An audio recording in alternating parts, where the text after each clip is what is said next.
we were discussing last time the certification election, and please take note that if no one garnered the majority votes, then an automatic second election shall be conducted, known as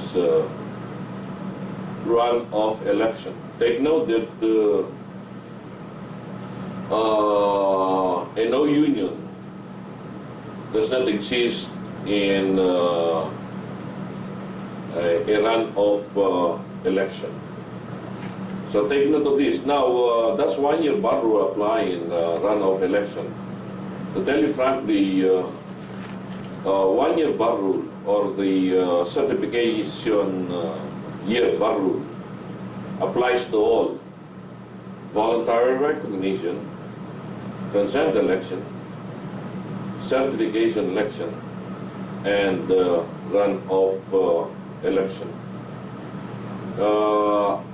I suppose I have discussed already last time the instances that where certification election is barred, meaning to say,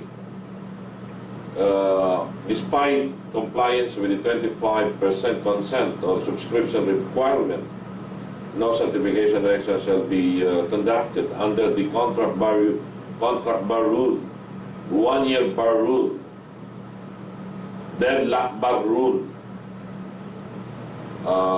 charge of company unionism rule, outside of the freedom period rule, negotiation bar rule, and the last one, appeal bar rule. Now, what are the exceptions to the contract bar rule? The exceptions to the contract bar rule are actually the instances where certification election is conducted. What are they? Number one, if the collective bargaining agreement is not registered, if the CBA is incomplete, inadequate, or substandard. Number three, if the CBA has been prematurely extended. Number four, in the case of mass disaffiliation or schism. Number five, in the case of an automatic renewal clause. Let's discuss this. In the case of if the CBA is not registered, it is certain people that once the CBA is approved by the parties, one of the requirements for its validity is the registration of the CBA with the regional office of the dole. If it is not registered, it will not bar certification election. However, it does not mean that the CBA is not valid as between the parties, but the requirement of registration is important for the simple reason that if the CBA is registered, it will bar certification election. Simply stated, if the CBA is not registered, you can conduct a certification election. So that's very important, people. Now, number two, we have the CBA is incomplete, inadequate, or substandard. It is already provided under the Labor Code of the Philippines that once the parties, the employer and the union,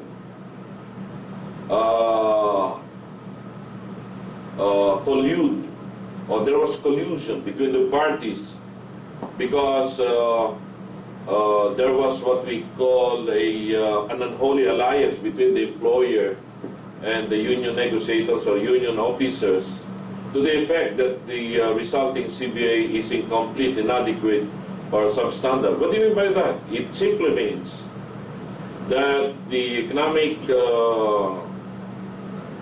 provisions or the economic benefits as provided for in the CBA are not, shall we say, over and above or over and above of what are being expected by the employees. In other words, here there was collusion. In other words, because of this collusion, it is treated that there was some sort of an intimacy between the employer and the union. They became sweethearts. That's why the CBA, which has been the product of, shall we say, collusion or intimate relationship between the employer and the union, is known as a sweetheart contract. Now, in other words, when you talk of a sweetheart contract, this simply means an inadequate, incomplete CBA. Now, in one case decided by the Supreme Court, also the Supreme Court said that if the CBA does not provide a conclusive arbitration clause in the CBA, what is this conclusive arbitration clause? This refers to the grievance machinery and the voluntary arbitration in the CBA. So if the CBA does not provide this, according to the Supreme Court, there is what we call the inadequacy of the CBA. And what is the inadequacy of the CBA? Incompleteness of the CBA. The Supreme Court said it is a substandard, incomplete, inadequate CBA known as a sweetheart contract. That is not a doctrine. It is a sweetheart contract. It is a contract because it refers to the CBA, a collective bargaining agreement. In other words, people, if you try to read some notes of some review centers, they talk about the sweetheart doctrine. That is not a doctrine.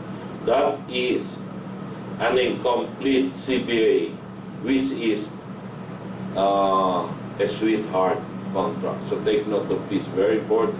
Another, we have this, if the CBA has been prematurely extended. In other words, this defeats the very will of the employees. This defeats the very will of the union. In other words, if, it will defeat the very will of the employees because here, the employer and the union prematurely extended the CBA. In other words, they did not comply with the requirements of law, within which to, shall we say, renegotiate the CBA within the prescribed period provided for by law. Another is this, in case of mass disaffiliation or schism. What do you mean by this? In other words, the membership of the majority union has been depleted. In other words, most of the members of the majority union transferred to the minority union. Now, until finally the majority union officers found out that they were only they were the only remaining officers in the union without the members anymore. So what happened? Can this majority union, whose members have already transferred to a minority union, still bargain with the management? The Supreme Court said yes. Until and unless an election or certification election is conducted and still and this majority union is still the majority union, the company premises, it will still be treated as the collective bargaining agent in the company premises, unless in a certification election conducted, this union lost.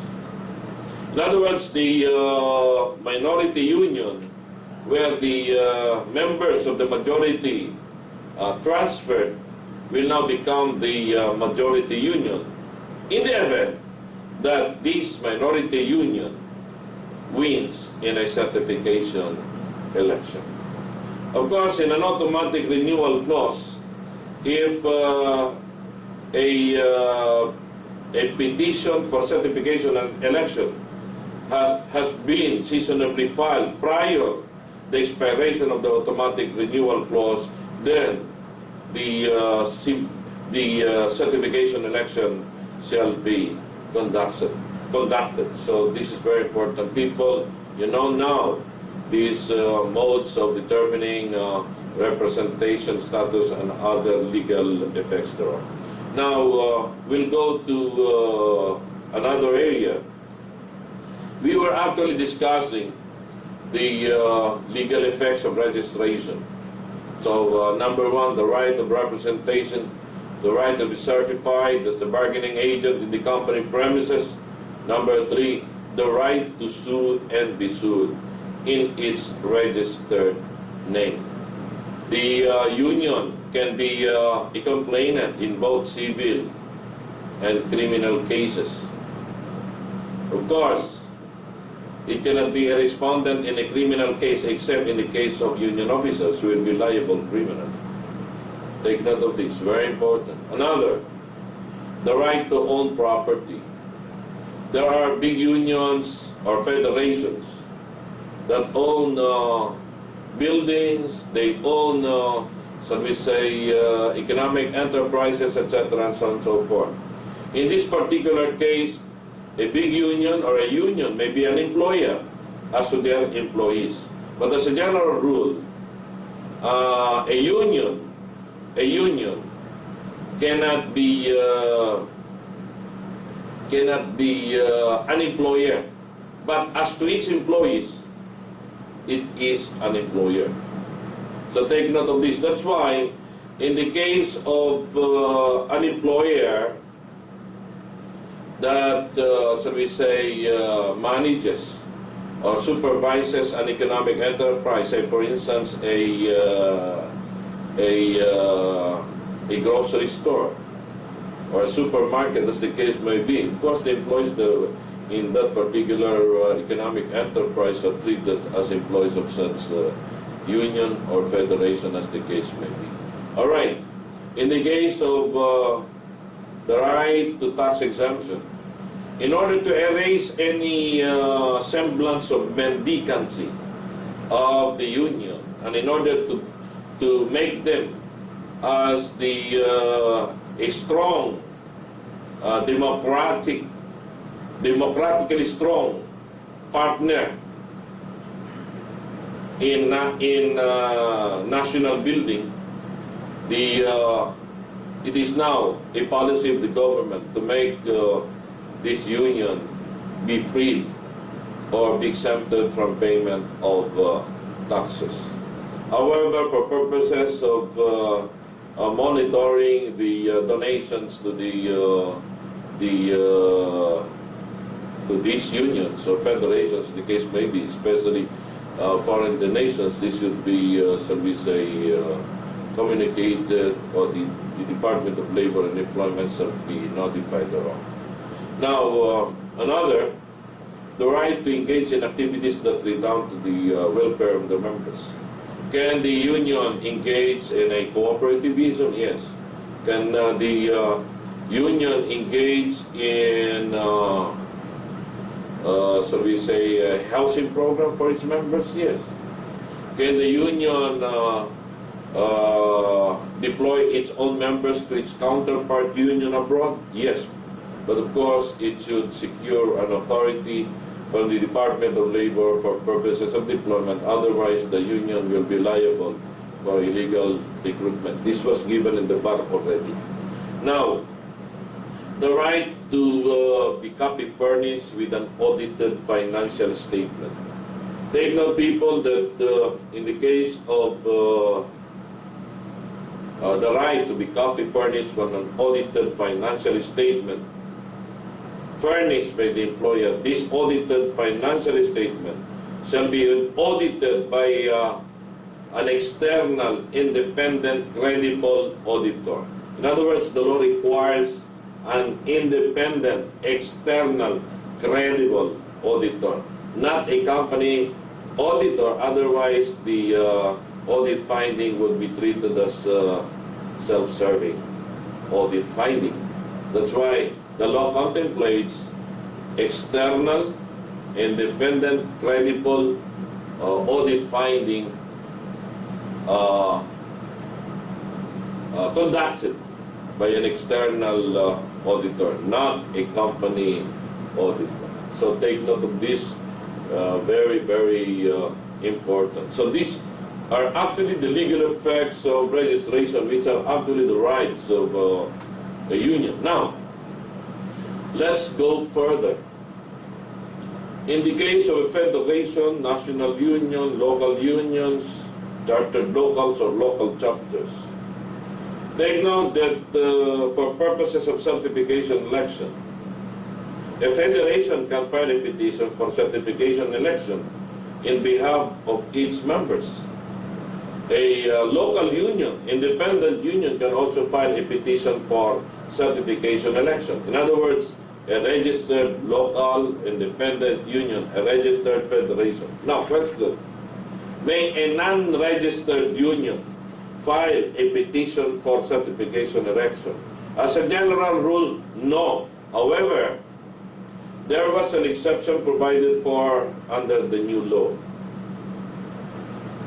Under the law, take note that a chartered local or a local chapter can file a petition for certification election, provided that the federation or national union issues a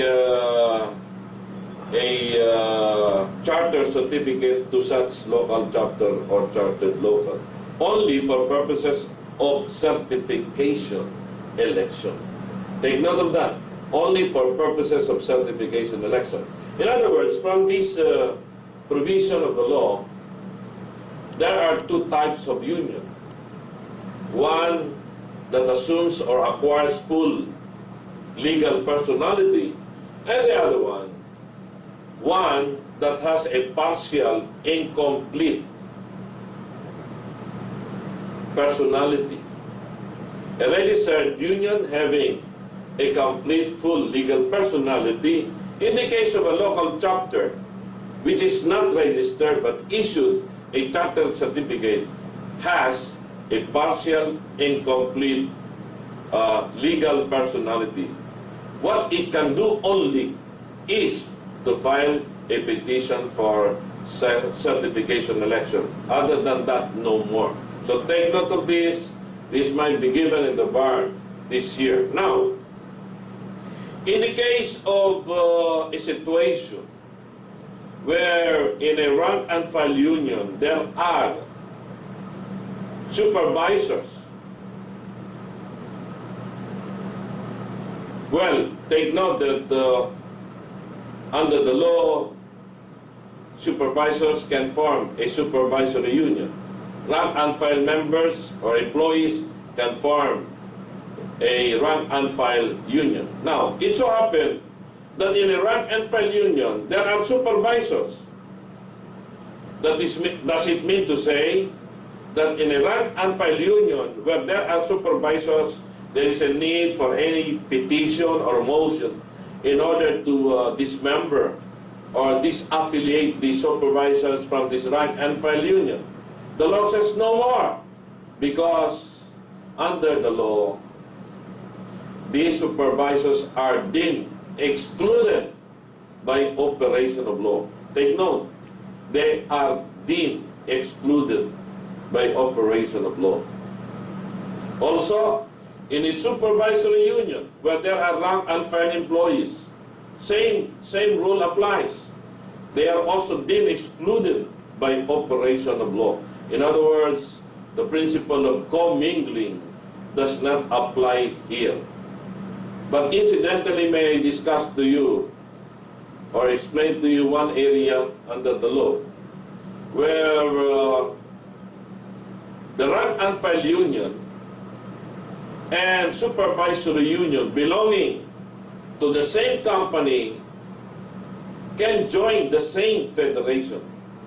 Oh, I suppose this is a situation where, as a general rule, we discourage commingling. But in this particular case, there is some sort of a commingling. Imagine, there is the rank and file union and the supervisory union belonging to the same company can join the same federation or national union. In this instance, there is commingling. So take note of these people. This is a potential bar question. I remind you, this is a potential bar question. All right, let's continue further.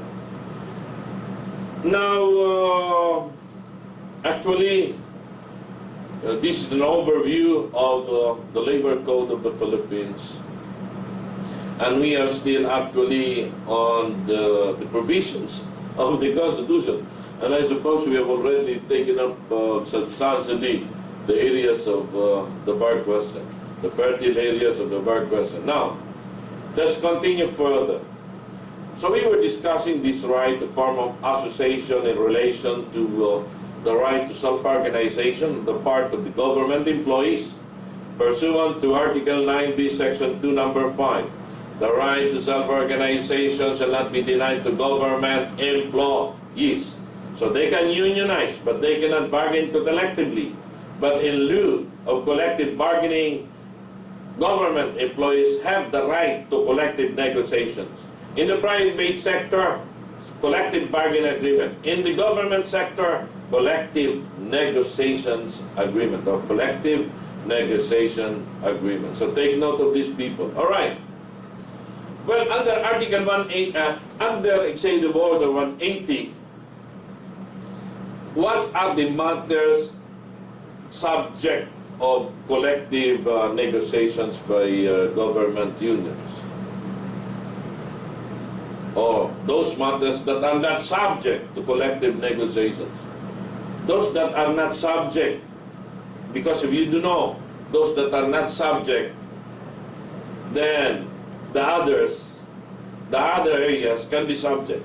So what are the areas that are not subject to collective negotiations by government unions? We have number one, those that are fixed by law. Number two, those that are financial or budgetary in nature. This is so for the reason that there was a constitutional restriction. What is that constitutional restriction? No money shall be paid out from national treasury except in pursuance of an appropriation made by law. In other words, all financial or revenue measures shall be subject to an act of Congress. In this particular case, it cannot be subject to collective negotiations. Another, the exercise of management prerogatives of high-level employees. These high-level employees in the government sector are actually the counterpart of managerial employees in the private sector. So the exercise of management prerogatives can be subject to collective negotiations under Executive Order 180. Take note that any issue on collective negotiations, the one that has jurisdiction is the Public Sector Labor Management Council. It is not the Bureau of Labor Relations. Take note of that. It is the Public Sector Labor Management Council. However, the backlash of this is that the Public Sector Labor Management Council cannot issue a writ of execution, as already declared by the Supreme Court in SSS versus SSS Employees Association. You know this. This is an old case, people. All right, let's continue further. Well, we have Article 9B, Section 2, Number 1. What is this Article 9B, Section 2, Number 1 of the Constitution?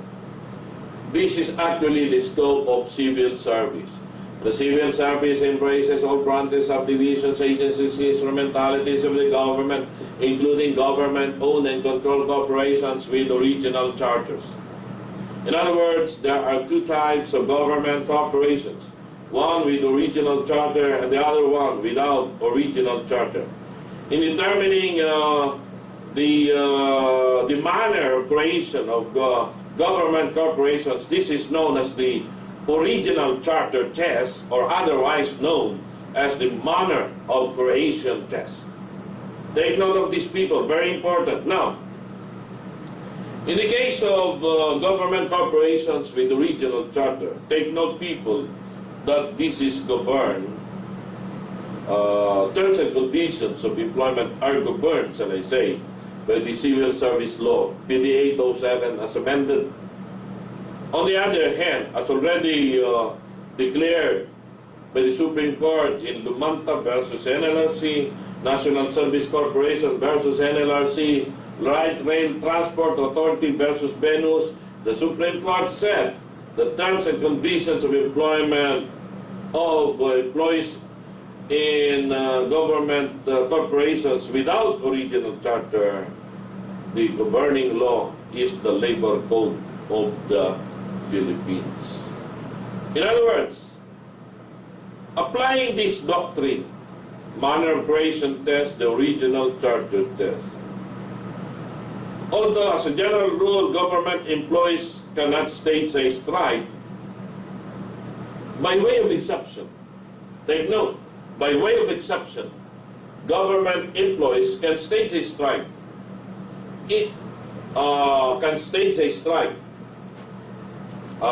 Provided that they are employees of government owned and controlled corporations without original charters.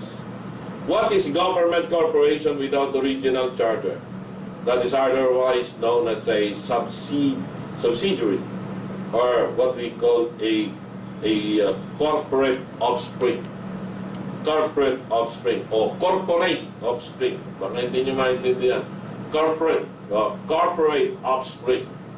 Okay. What is this corporate offspring? I'll give you a concrete example in order to give you a panoramic view as to the distinction between with original charter test, with original charter and without original charter. Now take note of these people. Now in the case of government without original government entity without original charter, the best example is a chartered government corporation like shall we say the Development Bank of the Philippines, where the charter is enacted by Congress. Now, directly created by law. So it's a chartered government entity. The governing law is the Civil Service Law. Now, with the various branches of DBP, not only here in the Philippines but in other countries, there is a need to provide certain services like janitorial services, security services, etc. In order to economize, DBP thought of organizing a corporation that would cater to janitorial and security services. So what happened? They organized a service corporation pursuant to the Corporation Code of the Philippines. Yes. Now, this law, and this corporation, shall I say, that is organized pursuant to the Corporation Code of the Philippines is a government corporation because majority of the stocks of such corporation is owned by the government. But take note that although it's a government corporation, the governing law is the Labor Code. Why? It is a government corporation without original charter known as subsidiary. Or it is a corporate offspring, anak, offspring ng chartered government corporation. Kaya tinawag na corporate offspring, otherwise known as subsidiary. So take note of this, very, very important. So employees of a government subsidiary or employees of a corporate offspring can unionize. Finally, they can stage a strike. So take note of this. Very, very important. Okay.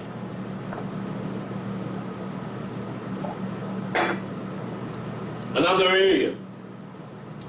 So we have this civil service, another Article 9B, Section 2, Number 5. The right to self-organization shall not be denied to government employees. We have taken this up already. Another. Well, Article 12 of Section 6. This is a provision providing for the principle of distributive justice.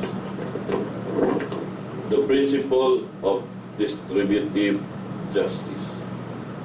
Take note that this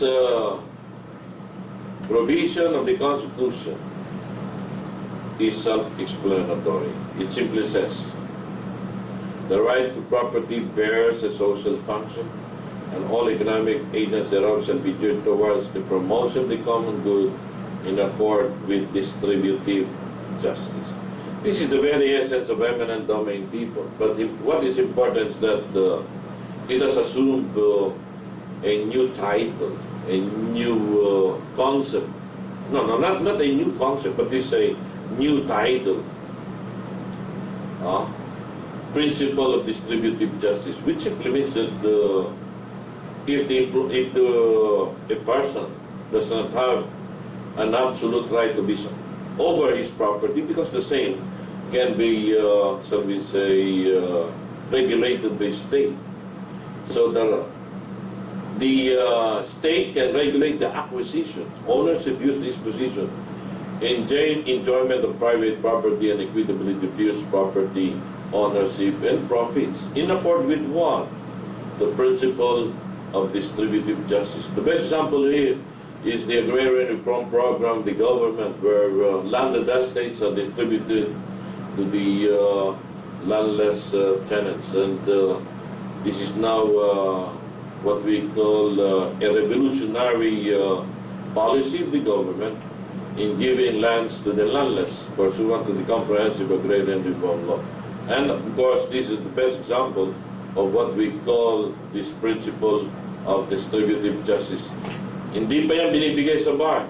This is not yet given the bar, but in the event that will be again appointed by the Supreme Court as a bar examiner, this might be given in the MCQs, or this might be given in an essay type, but perhaps more on an MCQ type of exam. This principle of distributive justice. Take note of these people, very, very important. Now, another, we have this Article 13 of the Constitution. Take note, people, that this area has been the perennial areas of the war, including Article 2, the Declaration of Principles and Policies, in relation to Article 13, which the article on social justice and human rights. Now,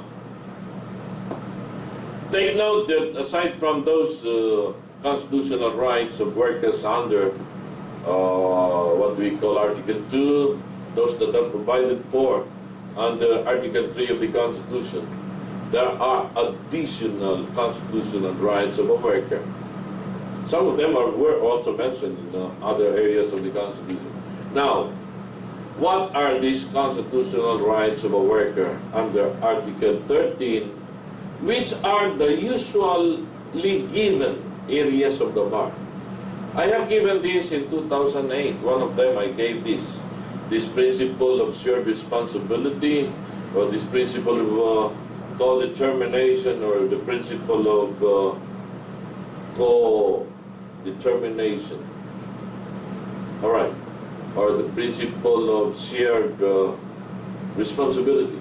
Now, what are the rights of the workers under Article 13 of the Constitution? We have the following. The right to self-organization. 2, the right to collective bargaining. 3, the right to collective negotiations. 4, the right to security of tenure. 5, the right to just and humane conditions of work. 6, the right to a living wage. 7, the right to engage in peaceful, concerted activities. 7, the right to strike in accordance with law. 8, the right to participate in policy and decision-making processes within management. The right to profit-sharing benefits. So take note of this. The right to self-organization, the right to collective bargaining, the right to collective negotiations, the right to a living wage, the right to just and humane conditions of work, the right to security of tenure, the right to engage in activities that, the right to engage in concerted activities, the right to strike in accordance with law, the right to participate in policy and decision-making processes, and the last one, the right to profit-sharing benefits. All right, the right to self-organization. We have discussed this part with people, that it is everybody's right to form an association, to unionize, especially on the part of the workers. And why should workers unionize? They know people that the law does not prohibit individual bargaining, but it is only through the collective or unionized group that benefits can be demanded, economic benefits can be demanded from the employer. Of course, a single employee can demand bargaining or may bargain with the management, but of course the management will just say, if you do not want the policy of this company, get out. So you cannot do anything. However, if the one that demands is the union or a unionized group, the employer cannot do anything, because if the union submitted a CBA proposal, it is mandated under the law that the employer should submit the counter CBA proposal. Otherwise, the employer will be liable for unfair labor practice for refusal to bargain collectively. So here, there is a need to unionize, because in union there is strength. In union there is strength. So here, the employer is compelled to bargain with the employees, not as isolated individuals, but as a group. So take note of this, very important. Okay, now, the right to collective bargaining. This is a bar area, collective bargaining. And you will not know what is collective bargaining until and unless you know the meaning of the duty to bargain collectively. And what is the meaning of the duty to bargain collectively? This is actually the mutual obligation of both parties, the employer and the union, to bargain on terms and conditions of employment in good faith and expeditiously, on terms and conditions of employment and in good faith, shall I say, and providing therefore the machineries for settlement, grievance or arbitration procedures as the case may be. In other words, here there is a mutual obligation on the part of the employer and the union to expeditiously bargain on terms and conditions of employment and in good faith. In other words, or simply stated, when you talk of collective bargaining, what are the principles of collective bargaining, or the principles behind collective bargaining? Of course, they are the following. We have mutual bargaining, we have expeditious or prompt bargaining, and we have also good faith bargaining. These are the principles behind collective bargaining. And what is this mutual bargaining? Well, as defined by law, there is compulsion upon employer and union to bargain mutually. In other words, if the union submitted a CBA proposal, it is the mutual obligation of the employer to submit a counter CBA proposal. If the employer does not submit a counter CBA proposal, that is tantamount to refusal to bargain, which is an unfair labor practice. Worse, if the employer did not at all submit a counter CBA proposal, there is a penalty imposed by the Supreme Court upon the erring, recalcitrant employer. What is that penalty? The penalty is this. The proposed CBA or the CBA proposal submitted by the union shall be the governing CBA in the company premises. So take note of this. Very important. Now, so once the union submitted a CBA proposal, the employer is mandated under the law, or is mutually obliged under the law to submit a counter CBA proposal. Assuming the employer submitted a counter CBA proposal. So what happened? Although the employer submitted the counter CBA proposal, the counter CBA proposal by the employer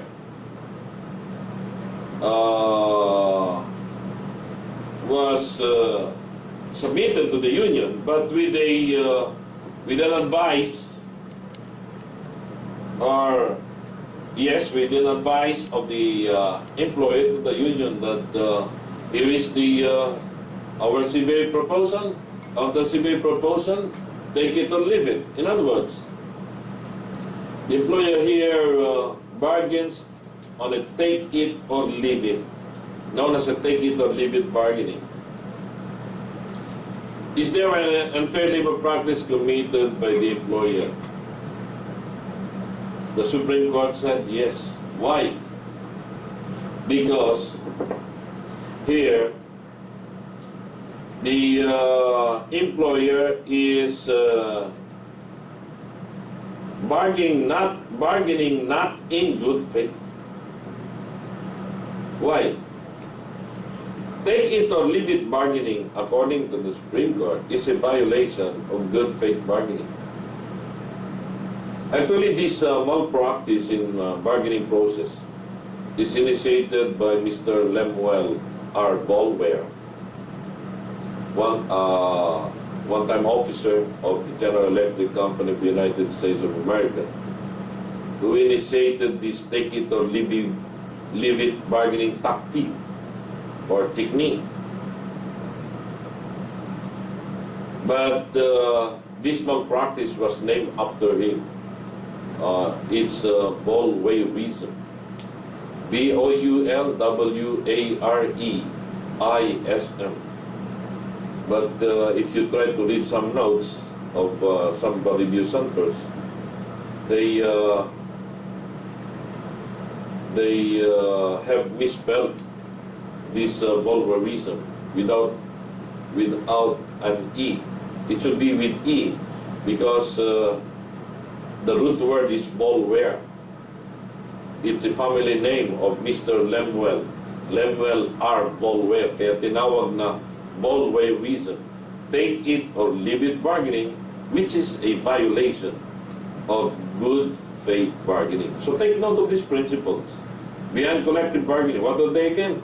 We have number 1, mutual bargaining. 2, prompt or expeditious bargaining. 3, we have what we call good faith bargaining. Now, in the case of, so what happened?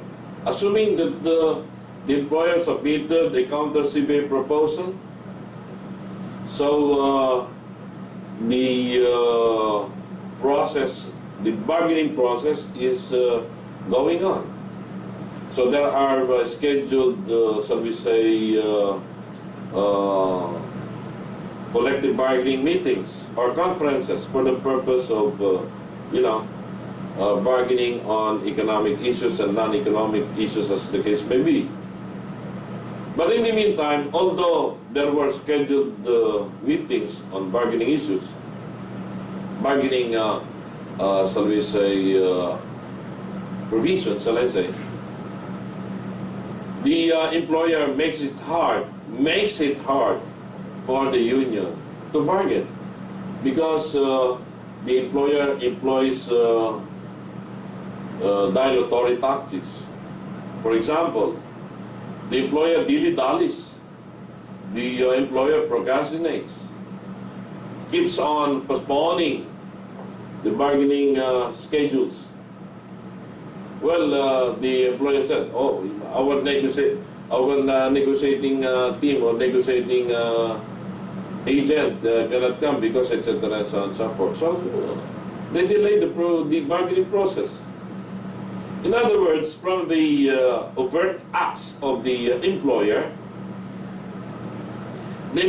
does not have any intention to sign a collective bargaining agreement. Why? It makes it hard for the union to bargain with the management. Why? Dine-delay ng employer, ng kumpanya.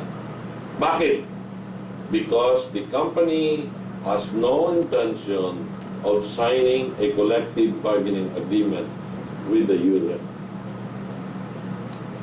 Is there an unfair labor practice committed? Definitely yes. What kind of unfair labor practice is that? That is what we call surface bargaining.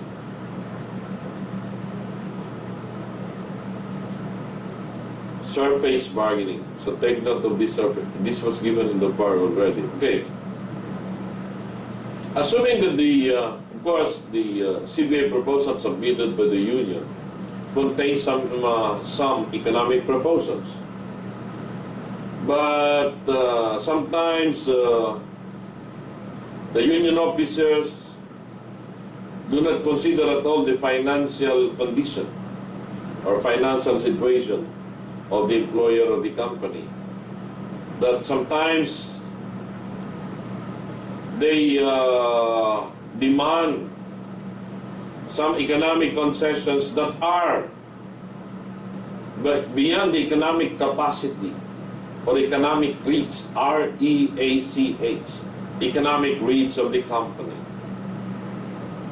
So if you are an employer negotiating with the union, take note that this is an unfair labor practice committed by the union, where the union bargains on a what we call blue sky bargaining. This is known as a blue sky bargaining because the economic demands are sky high. Hindi maabot ng employer. In our simple parlance, hindi maabot, hindi kaya. It's not beyond, it's beyond the reach. It's beyond the capacity of the employer to give these economic concessions. So take note that the union should also be reasonable enough to consider the financial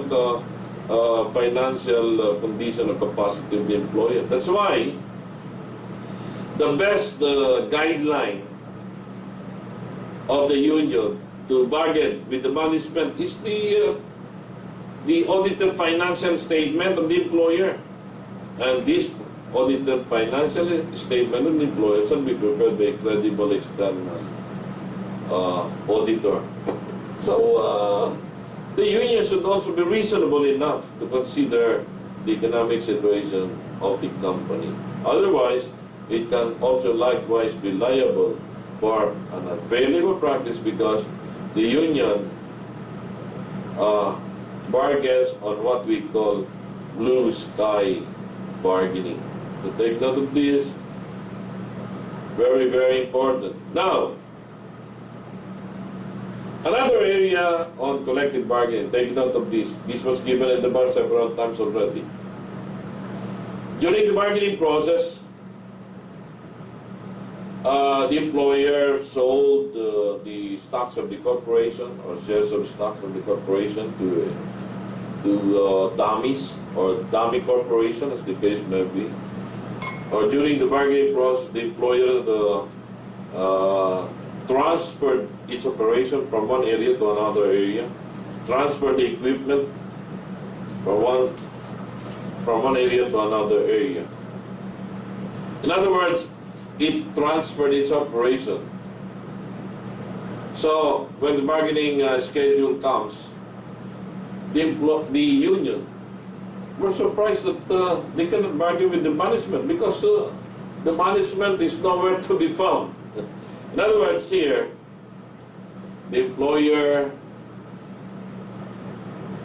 runs away from its obligation.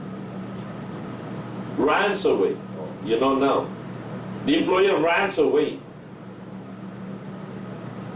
Or the employer evades its legal obligation on bargaining. Kaya tinawag yan. That was treated as a runaway ship. Now, because there is an ongoing strike, the union found out that the employer is operating in another area.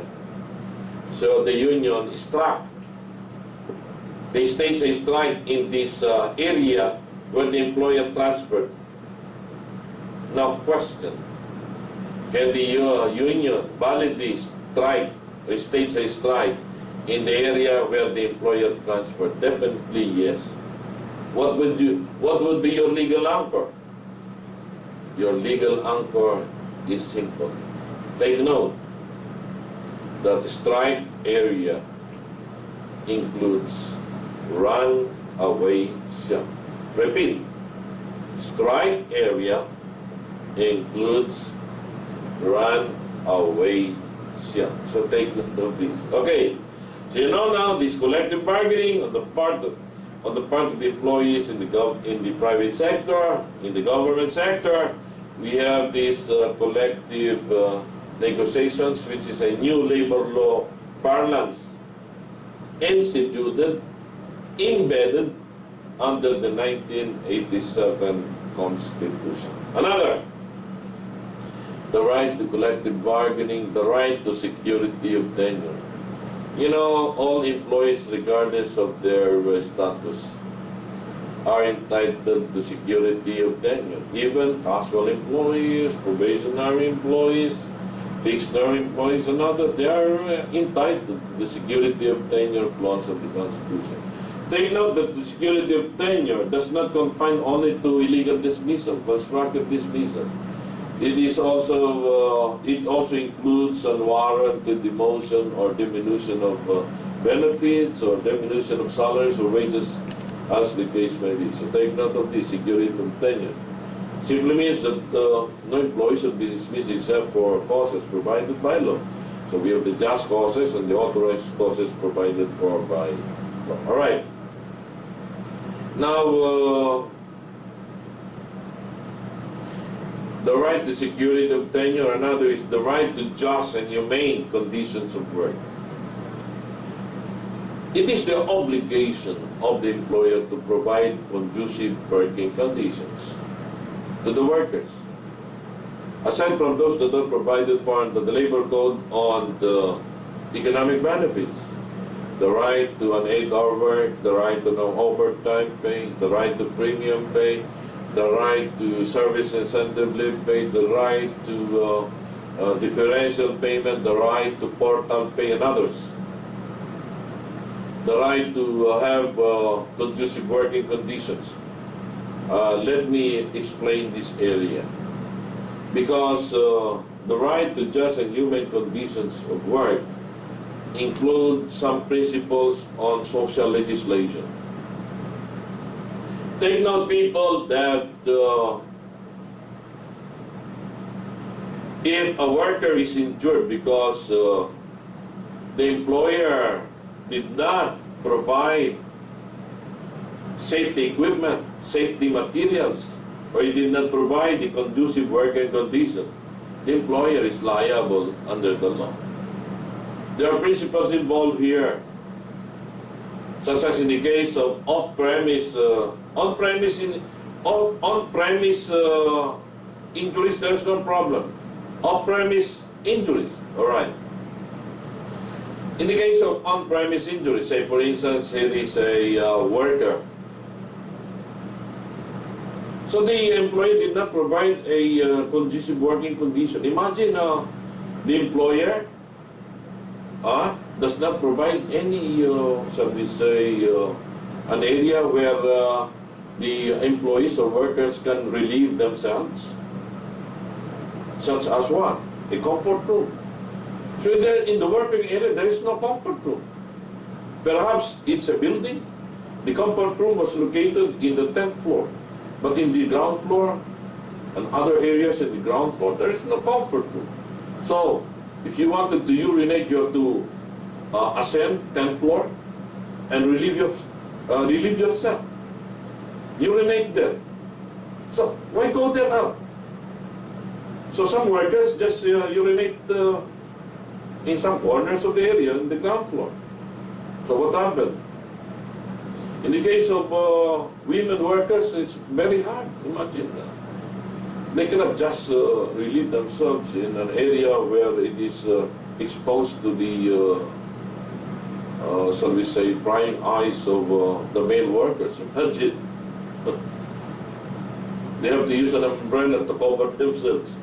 But in the case of male workers, there's no problem. They just look at the sky, with their heads, look at the sky.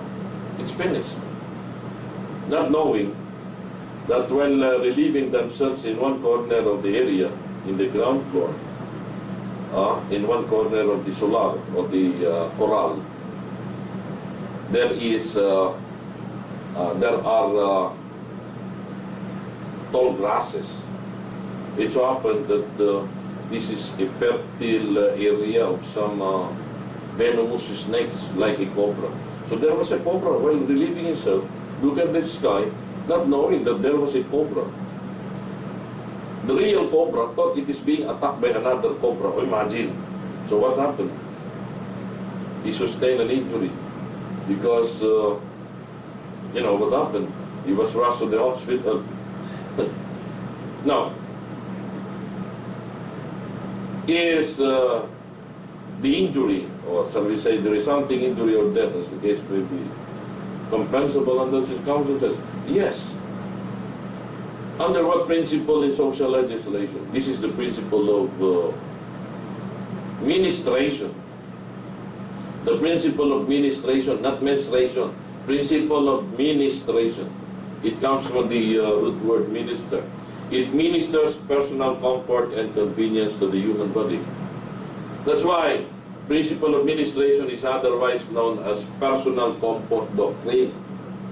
So anything that provides comfort and convenience to the human body, you wanted to quench your thirst. No potable water in the area. You have to cross the street, Jembanger. Say, Lucano, Jembanger. So what happened?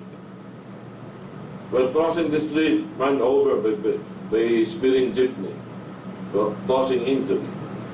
Is the injury or death, as the case may be, compensable? Of course, yes. It is compensable. Under what doctrine?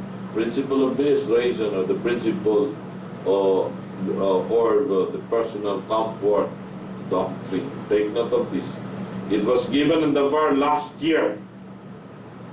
I had occasion to submit this as one of the bar questions in 2008, but Justice Tina did not give this. But in the event that I might become a bar examiner again, I might give this.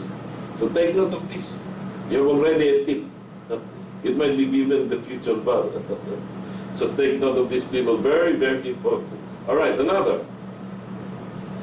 Well, we have this coming and going rule. I gave this in the bar. Coming and going rule. That if there is in going to or returning from work and you sustain injury or death arises, such injury or death is compensable. Well, there was a doctrine laid down by the Supreme Court that once a worker departs from his place of work and takes a public conveyance like a jeepney or a bus, etc., the employer of the system is not an insurer of the safety of such employee or worker. So according to the Supreme Court, the employer of the system is not liable under the coming and going rule, but it is liable under the proximity rule. In other words, when he is already within the periphery or within the vicinity, malapit na rin sa entrance, papasok sa entrance, palabas sa entrance, the only ingress and the only egress in the company premises. Of course, you know this only ingress and the only egress in the company premises. Or the only ingress, the only egress, oh my God. Okay, now, so these are some of the principles involved here. Now, well, there can be compensation. Well, in the case of, yes, principal administration, personal comfort doctrine, where we apply here the coming and going rule, the proximity rule, etc. Now, of course, if the injury is inflicted on account of the fact that the employer provides for the means of transportation of the worker or employee, or the employee is, shall we say, with him some additional work to perform at home, and or shall we say, so additional duties were given to him, and there was an accident. He has figured an accident while going home. Well, definitely this is compensable. Now, other principles involved here ask for the benefit of the employer. In order to relieve him, in order to protect the interests of the employer, here is a worker who wanted to protect the interests of the employer, where this worker is actually a worker of a logging company. So these logs were in the log pan or log pool, but there was a storm that, shall we say, swayed away these logs because of the strong currents of water. So what happened? He wanted to retrieve the logs, but although he's not a good swimmer, because his interest is to protect the interest of the employer, nag-dive siya. But unfortunately, he was, so we say, engulfed by the water, resulting in death. Is that compensable? Of course, yes. Acts for the benefit of the employer. Now, there are other principles here, people, in the case of peculiar risk. Peculiar risk. Now, of course, there is risk that is connected with the performance of your job. In other words, people say, for instance, in the case of a street sweeper or a caminero or a metro aide, cleaning the streets, of Metro Manila, you were assigned one area. That is what we call peculiar risk, because the nature of the job is attended with risk. So, in the event that there is injury or death, such injury or death is compensable under the theory or principle of peculiar risk. So, we'll go back later on after this short pause